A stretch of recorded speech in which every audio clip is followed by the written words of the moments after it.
The stories shared on the Busy Baddies are submitted by real listeners and are intended for entertainment and discussion purposes only. To protect the privacy of everyone involved, all names, companies, and identifying details have been changed or omitted. Any resemblance to real people or events are purely coincidental. We believe in keeping it real while keeping it respectful. Thank you for sharing your experiences and for trusting us to spill the tea with care. This isn't about busy work, it's about power, proximity, and what really happens behind the scenes. Welcome to the Busy Baddies, where assistants speak freely, boundaries get tested, and professionalism meets real life. I'm Michelle, EA to a Fortune 150 female CEO breaking glass ceilings. And I'm Mel, former C suite EA, well, who's seen it all. And in season 2, we're saying things you've only ever said to your work bestie. We're bringing bigger stories, bolder takes, and the real talk that keeps this community thriving.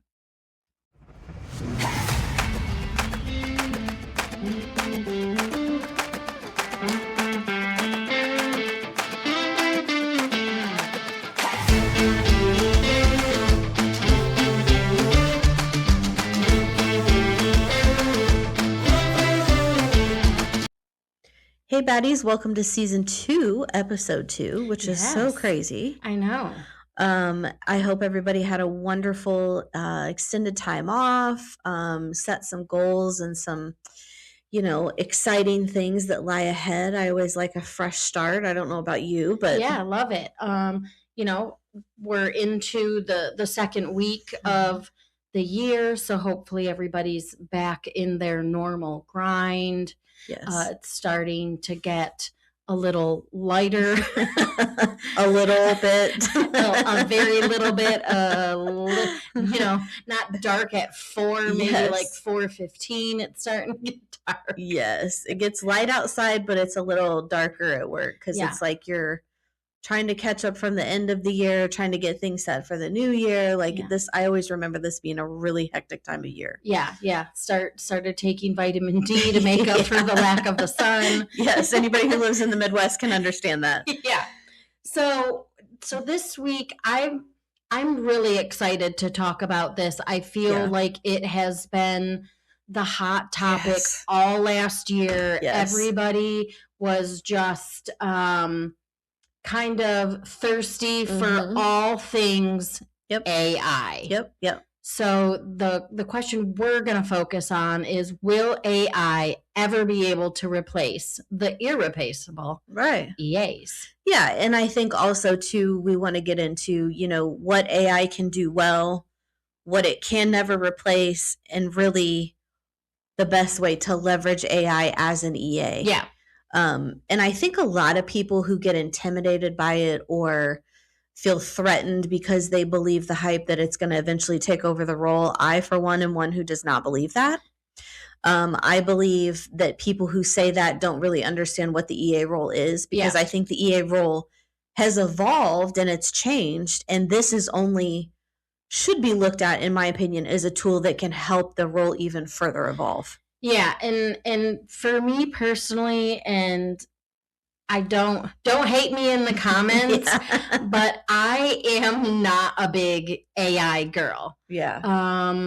I don't understand the hype. I Mhm. think it has the potential to really affect life Yeah. in general, and I think it can be dangerous. It can open the door to a lot of maybe bad and hurtful things. I Mhm. mean, you think of all of the good it can do, and then there's Mhm. always going to be people out there that find the bad ways, The loophole. to Yeah. use it. Yeah. So overall, I am not one of those AI advocates. Yes. Not because I'm afraid of it taking Yeah. my job. Yeah.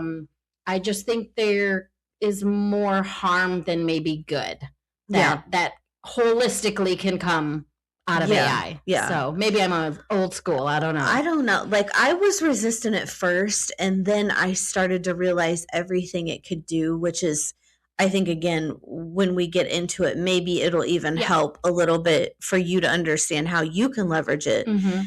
But to me, I use it both personally and professionally, and I was in a webinar one time and they put it as, and I love the way that they put it. They said, for the people in the organization who can't have a head count and can not hire an assistant, you need to leverage AI as if it was your assistant. Okay, yeah. Have it do the things that you don't want to spend time on.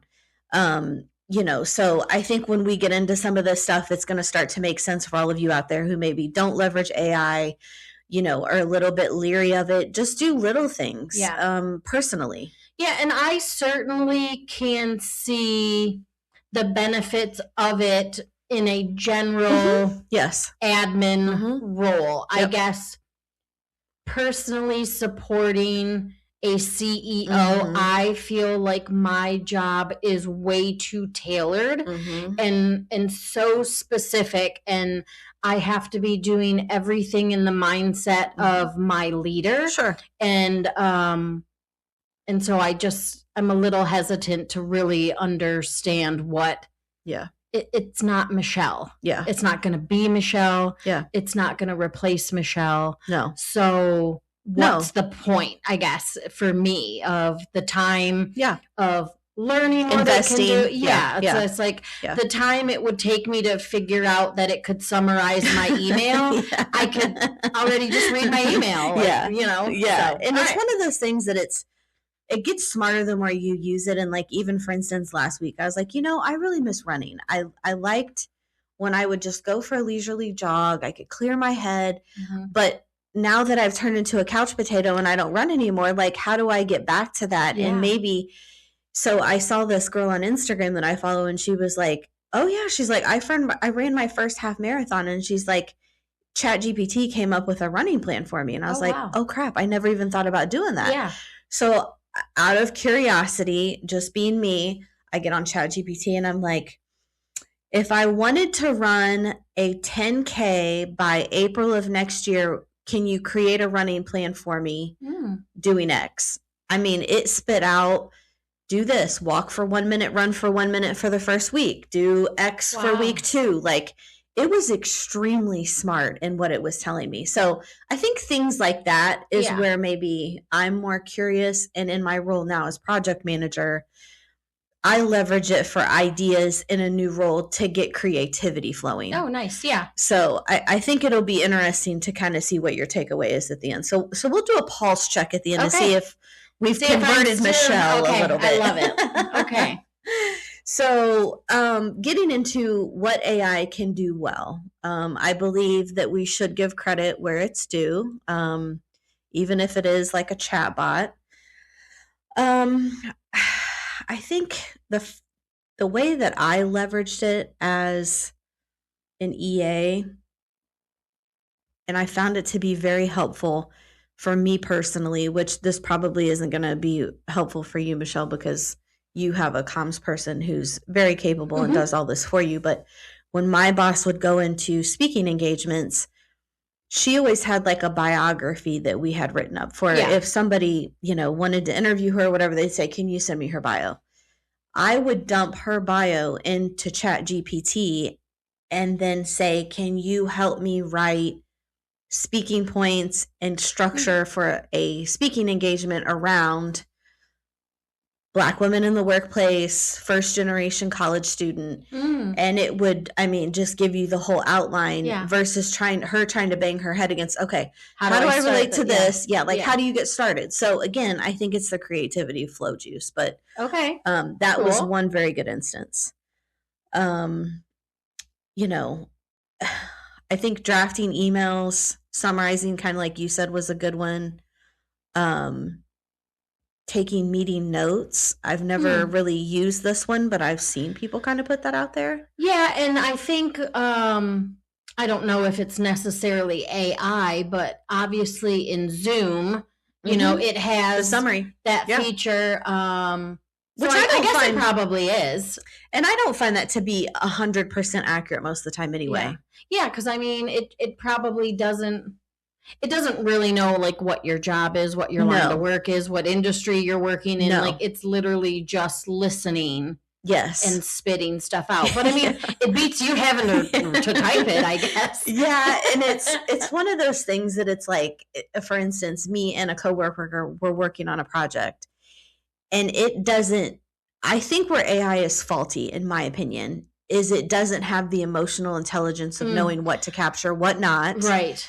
And knowing what is maybe lighthearted humor, because in the opening we were both like, bitching and complaining about it being the end of the year. We were exhausted, and I was like, I'm like, 2 energy drinks away from just starting cocaine. And it captured. It did not know what. Oh my God. So in the AI summary, it was like, they talked about recreational drug use. And I'm thinking, oh, this is so bad. So it's like a standing joke now. Every time her and I are like, on this call, I'm like, I need to be really sensitive of like what I'm divulging, because the company, this could be discoverable. Especially if it's like you said, like the more you use it, the more you're learning. So now it's like trying to find just the little. Melissa does cocaine. So when she referred to bumps, she's probably doing bumps. It's just like, oh my gosh. Oh my gosh, I would die. Especially if you didn't like go through and reread it and just like, here's the note. I always reread it, edit it, and then send it to people, because I'm like, they don't need to know that. Like, totally irrelevant. So I guess since you've kind of used it way more than I, obviously, so would you be confident in it doing agendas, slide outlines, or like presentation? Like I need to do a presentation on X, and it kind of cool.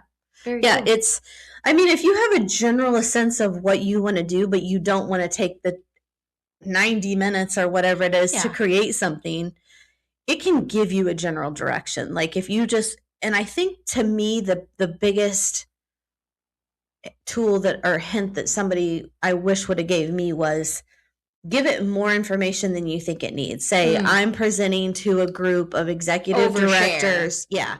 The audience is 2 men, 3 females. This is what I want to hit on. Can you help me kind of figure out where I want to do with this? But, and just to call out too, as a warning, be very careful what you load in there that is company specific, because that could be trademark. You could be putting your company at risk of releasing some really privileged confidential information. Yeah, that's a very good call out. Yes, so I don't ever put our company name in there. I don't ever put like specific full names of people, because I don't want it to get smart enough to know, oh, she works at X company. Yeah.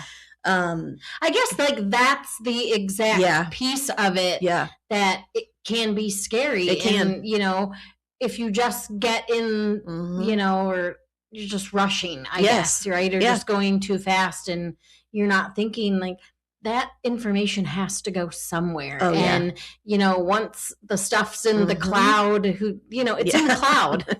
There's got to be a wizard up there that's just like, exactly. Yes. I mean, Harry Potter's been on like, for so much lately in our house. So, yeah. And I think it's good if you are a person who's wanting to do like quantitative research and to find, it's almost like, I think kids nowadays in college have a big leg up with this AI. Oh, yeah. Because it can help them write papers. They don't have to sit in a library for hours doing research. Yeah. You literally have so much information at your fingertips. It's crazy. Well, on the contrary, then, I seen a video mindlessly scrolling, on the lovely app of TikTok, and colleges now have these programs that behind the scenes they can see like how many times you've copied and pasted something. Oh, wow. So in the same token, like, the kids have a leg up, but it kind of also is kind of molding the next generation of students and scholars and teachers and to not think for themselves. Yeah. And I think, again, that's a very dangerous line. Agreed. When, you have people going to Yeah. medical school and Yes. you're like, do you actually know how to perform brain surgery? Or did AI do everything for you? And then you're going to get right. in the operating room and be like, Exactly. Yeah, it's definitely a give and take. I think Yeah. AI is helpful, but I'm with you. There is ways that it could be very harmful and very damning, because with knowledge is power. Yeah, and do for you sure. really want to give that much power to something Yeah. that is so unknown still? Yeah. So to me, that's what AI can kind of do well. I can't really think of anything, if there's something out there that you guys can think of, drop in the comments. If you leverage AI, what is it that you feel it does well? Yeah. And, just, I guess to wrap it up, is a good way to explain it is AI replaces tasks and not roles. That's exactly right. Yep. Yeah. So to me, I think that's where that person that did the webinar was saying, if you are a measly, low level person, kind of like me, who's been an assistant before, and I always think, man, if I just had somebody who could help me with this, Right. I see the value in it in that way on things that I don't want to spend a ton of time. Right. So thinking through that. So let's get into, and maybe this will be more my cup of tea, of what AI will never replace. Yes. So it's time for Michelle to get a little preachy. Pastor, Bishop, Michelle. I mean, just thinking off the top of my head is obviously, you kind of touched on this, is it's not going to capture the true essence of who you are as a person. Nor your leader. Yeah. So I think that whole personal, emotional, compassionate, like all of the feelings. Yep. It's going to lack. Yes. To an extent, right? Yes. Like, I mean, I guess you could say, write me an angry email. Yes. And maybe it would do that. Yeah. Yeah. And I think, too, there's, and I've seen this several times, if you have a deep rooted,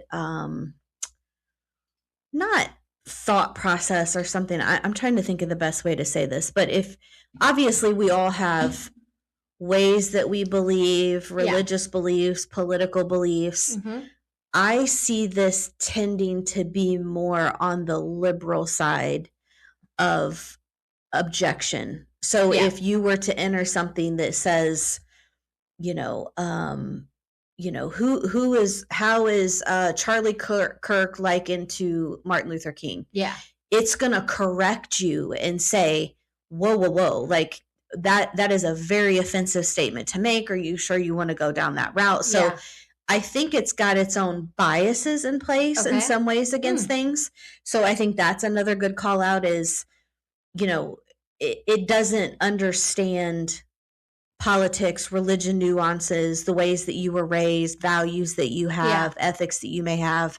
It's already got its own preconceived notions, I guess is what I would say. Oh, wow. Yeah. That's kind of fascinating, it's to crazy. be honest. Yeah. It's really crazy. So that's why I say just enter to kind of learn. To me, that's where it's important of, I don't ever want to generate something that doesn't sound authentically like me. Right. So if I am a liberal, is it going to come across conservative? Right. If I am a conservative, is it going to come off across liberal? Yeah. Not to get into politics, but I'm saying you're going to find that there's a little bit of a bias, and you could really be putting yourself kind of in a pickle if it. Yeah, I mean, especially what you're using it for, Sure, right? Absolutely. I mean, obviously, in most people's day-to-day life, that's not kind of the area that you're going to be using it. But it's a good call out because, our admins across the world, I mean, we don't know what line of work they're in. No. And I think that it's very important to me. I was always raised politics, religion, that kind of stuff has no place in the workplace. Yeah, for sure. Personally, for me. Yeah. So I try to not bring that up anyway. So I definitely, if I'm generating something inauthentically, I definitely don't want that to be integrated in there. Yeah. I think it would not be able to sense the tone maybe of Yep. emails it's kind of sifting through. Yep, agreed. I would think that maybe it wouldn't get perhaps the task Correct. that is being asked, or I don't know that it would correctly identify exactly maybe what you would Yes. getting out of an email. Like Yeah. if you're looking for it to, sift through the inbox and give me my task list for the day. Yeah. I feel it wouldn't maybe necessarily 100% get that correct. I feel like there's a lot of things, even over the past year, that internally where we work, there's been a million things that we've asked our AI team. Yep. Here's what it would help. Yes. If it could do it. And it seems like every single time it's, well, we haven't figured out how to do that yet. We talked last year a few times about the timesheet that I do for my leader. And that's a huge time sucker of mine, I guess, if you will. And it's not necessarily my favorite thing to do, as I said. That would be a lovely thing if it could go through her calendar in 20 minutes. Yeah. And do it exactly like I'm currently doing it. Yeah. Now, I understand maybe it could do something, but probably not as detailed as I'm currently doing it. Yeah. And again, you get into the problem of the trade secrets, right? Like, do you really want out there who she's meeting with? Yeah. What countries she's visiting, things that she's doing. Yeah. Because I always used to tell the kids this: if you put it out there, it is out there forever. Yeah. There is some way that somebody can find a picture of you, raw dogging some beers and playing ping pong. And people, I have actually worked at companies where they check your social media before they hire you. So anything that is out there is discoverable. So to me, I'm like you with the calendar thing. That could get very tricky because do you really want it to look at, you're basically blessing access to her calendar to a completely unknown. Yeah. So those would be some of the things that I don't know that it's and gonna do it. Yes, and trust is a big thing with our role in the relationship. And I don't think you can trust something that it's not tangible. So I think there's an argument for both. Yeah, definitely. And I'm glad you brought up trust because I feel like that probably is the biggest issue for me is where does it go? And I'm sure a lot of our human resources, I think recruiting people and all that, like you're playing with dangerous information, and you don't fully know. So and I think in doing a little bit of research around this episode too, always keep in mind the AI has information, but the EAs have intuition, judgment, and institutional memory. Yeah, love that. You can't replace the information, the relationships, the trust that we've built, the value that we've added, the nuances that we know about our leaders. We've talked on emotional intelligence before. Like, a robot or something in a chat GPT is not going to have good sound judgment. Yeah, no. When it comes to something. So just thinking through that. Yeah. And kind of getting into the next kind of bucket that we wanted to talk about is, the EA role is in fact evolving. And I think this is where you could leverage AI and how you could maybe better do your job in safer ways. Oh, yeah. How to prep your executive for a meeting, draft for first passes at emails or agendas or presentation things. There's just so many ways that you can leverage it just from a task, again, like we said, a task standpoint, something that you don't want to spend time on. Yeah, and besides that, the EA role is evolving. I also feel like there's also less of us. And so I would imagine for a lot of people out there, AI is going to be, like you said, that missing head count, or you just haven't been able to find the perfect person for your organization or for an open, leader in your company. And until that gets filled, I guess you would say, AI, I could see where AI could certainly fill in for some stuff, but I think that may be why, because I know we're finding it in our company that it has been very hard filling assistant roles. Absolutely. Whether it's, for officers, for C-suite. It just seems like there is not a lot of qualified people out there anymore. No. So I don't know if like we're hitting, like that COVID, what felt like a decade. And knowing that the people joining the workforce now, like their time in school is so different from when we were in school. It is. I don't know if like we're now seeing that through the workplace. And I think some of the holes in the market, because I see so many people on LinkedIn who are looking for jobs. And I think where a lot of companies are falling short is the return to office has become a big hot topic. You're probably losing people because I know us personally, we're going back 3 days a week in January. Some people have uprooted their whole lives and now have got used to working at home, and they are only looking at remote jobs. So the remote job market has got a lot hotter because more people are wanting to only have remote jobs.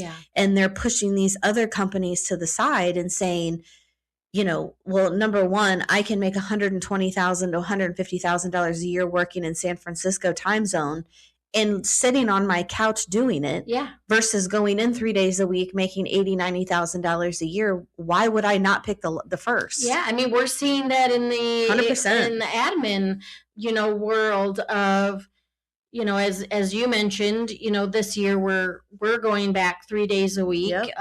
Still a flexible work schedule, but there are, in our Indianapolis region, there are executive assistant jobs that are in the office 5 days a week. And I can tell you, I'm not looking, but there's no way I would leave, even if it was for more money. I mean, because at the end of the day, I love going to work. I also love being home when I can. It's a balance. It's a very good balance. And I'm an empty nester. I don't have any kids. And I can see how that is probably something that a lot of people are looking at through the lens of a benefit, right? Absolutely. That means something to me. It does. So I think I don't know. I mean, I think, again, the role is evolving in so many ways, and it's been wonderful to see from the 25-year progression of where I started to where the role is now, the reverence that it has, the way that the role has evolved. Yes, there are still people who do not understand strategic partnership. And to me, that is something that AI can never replace. So the EAs are always going to have a place. It's just you making yourself valuable. And if your leader is someone who doesn't value, the personal touch. I personally have worked for CEOs who didn't want me in the calendar at all. They just used an app called Calendly. Once I was in the seat, they started to see, wow, it doesn't really understand that I need X, Y, and Z. Like, how do I unwind all this? So there is people who just strictly, and I feel like I'm on maybe the fence, not on one side or the other when it comes to the calendar, because I do see how much time I spent in the calendar in my last role. how much I could have freed up time to be doing way better things. Yeah. But I also understand, I hate when I get an email from somebody and they're like, oh, just, here's my calendar, go schedule whatever you want. And it's like, this is so impersonal. Yeah. So I see both sides of it. Right. Yes, it is a time suck, but B, how do you want to come across as being impersonal? That's just the two call outs. Well, yeah. And I guess not to go off on a calendar tangent, but another part of that is when you have somebody doing it, Mm-hmm.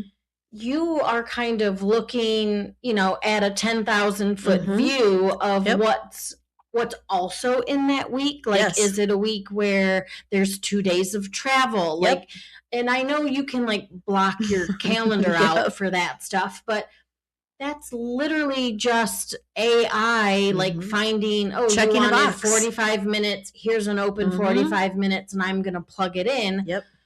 And there's so many other things depending on Mhm. what that meeting is for. Should it have a prep meeting Yep. scheduled? Like, Yep.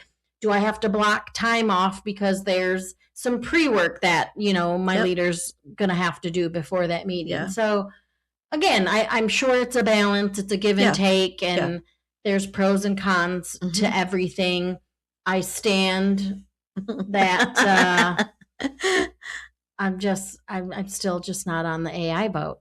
Yeah. I mean, I think that if you think of it from a task standpoint, or Yes. if you're not a creative person, I do see value.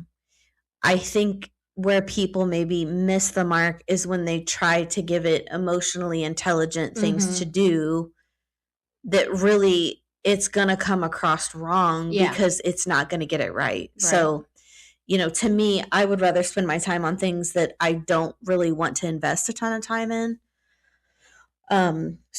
Strategic thinking, relationship management, anticipation. It's Right, never yeah. going to anticipate something. You know what I mean? So Yeah. think of it as a standpoint is, what is something that I spend a ton of time on that I could automate the process or ask AI to help me with? And maybe that's just the one thing that saves you 2 hours a week. That's it. Yeah, I mean, I could certainly see coming back from a vacation. Yes.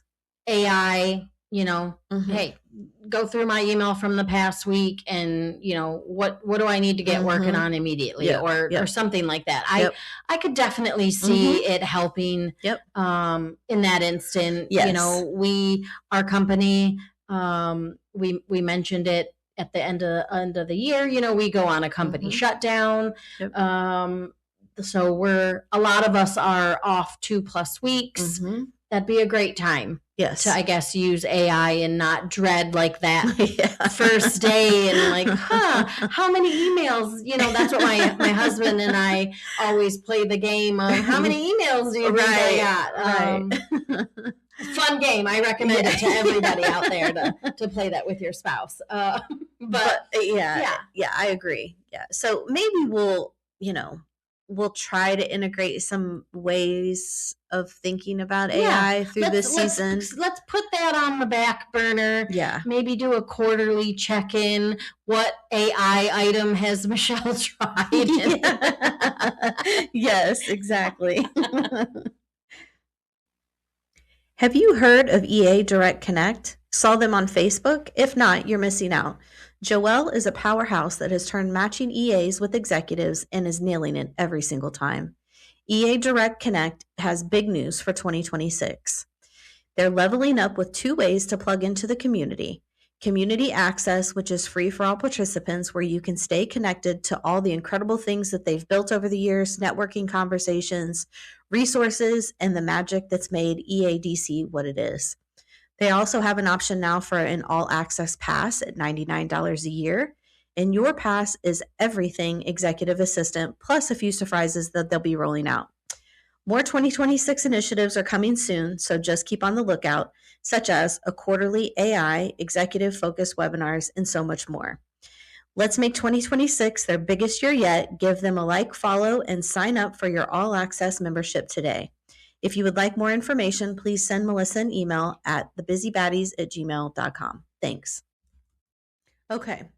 So speaking of games, Michelle has got a fun little quiz together where she is going to ask me true or false questions. Okay, we got 10 of them. And I'm going to see if I know what I'm actually freaking talking about here. So let's see how good of an AI super. All right. Let's call you a super user. Okay, let's do it. Okay, I think you're gonna get one right. Okay. AI can think and feel emotions like humans. Bullshit. False. Bullshit. It even says bullshit. Yeah. All right. Artificial intelligence can learn from data. Yes. True. 3, all AI systems are robots. False. 4, AI is used in voice assistants like Siri and Alexa. True. That is true. I feel like this is a little easy. Right. AI can make mistakes if the data it learns from is biased or incorrect. Ooh. True. Machine learning is a part of artificial intelligence. True. You're doing pretty doggone all right, good. AI always gives correct answers. False. All right. 8, self-driving cars use AI to make decisions. I would say true. AI can replace humans in every job. Bullshit. False. Okay, last one. I mean, you might get 100%. Okay. AI needs data to learn and improve. True. 10 out of 10. Ding, ding, ding, ding. What do I win? I get to use ChatGPT and make it smarter. Yay! Well, sadly, folks, we have not converted Michelle to a believer of AI. I think I would have got a A++ on that too. But that's okay. Yeah, it's okay. You know, little by little, maybe there's things that she can pass off this year that she'll say, you know, I don't want to spend time on that. Let me just test this out. So we've planted the seed. Now it's time for it to get watered. Yep. But hopefully this was helpful. I would also love to hear in the comments, get an email from people. What do you use it for? Yeah. Who's on my side? Yes. Team Michelle, Team Melissa. Yeah, because it's interesting. And I like the opposing ideas because I am always of the belief that there's always two ways to look at something. For sure. Yeah. But I do think, I agree with you, there is good and there is bad. You know, one of the downsides is, you know, I live in the country personally, and I know down the road from me, there was probably 10, 12 homes that were bought to clear off about 300 acres. And they're building Google's data center over there. So it's literally hard. Close to home now. Yeah. And the first thing that goes in my mind is are we going to get like radiation from this? Yeah. Like I think Aaron of Brockovich on your hand. I'm like, what are the environmental impacts and how is it being so close to my house? But it's sad to see land like that. But then I also think of all the, you know, I think of even using it around, you know, TikTok, Instagram, Facebook.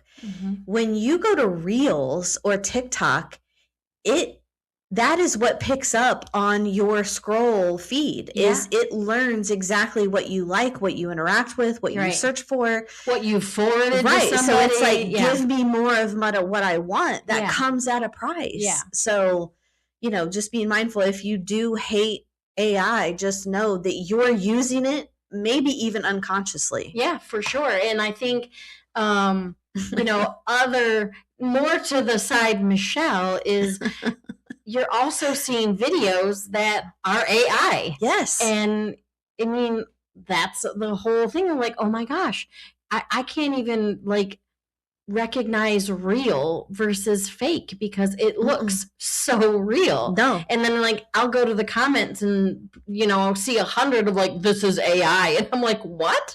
You want to know something mind blowing? I was at the eye doctor last week, and there was this song playing, and I was like, this person has got such an amazing voice. And so I went to turn up my paperwork at the front desk, and I was like, who's the artist that's singing this? And she gave me the name. It was an AI artist. Shut up. So it's like, even That is now, scary. it is scary because it's like, whoa. I mean, Yeah. the things that it can do. I mean, and what are we going to have, like, no concerts now because they're not even going to be real people? Like, yeah. I mean, my mind just started running and I was like, how is this a thing? And then I started looking and I'm like, yeah, who's getting paid for this? Right? Who are AI artists? Like, and then it like brought up and like, you start listening to some of these songs, it's crazy. Oh. I mean, so I could see this going a million different ways. Yeah. See, that's where I'm just like, opening Pandora's box. That's right. But thanks for listening. We appreciate you guys coming back for season 2. Yeah. We're super excited. There's some really good topics, some guests that we're going to integrate this year. Maybe some video. Yes, definitely some video because people always want to know. I'm like, what these bitches look like.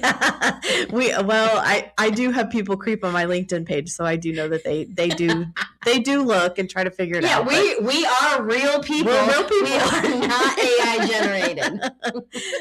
Oh. All right, everybody. Well, you have a good rest of your week, and we'll see you next Wednesday. That's right. Bye. That's it for us today, bringing order to corporate chaos. Don't forget to like, subscribe, and hit that follow button. Yours truly, Melissa and Michelle, the Biz-y Baddies.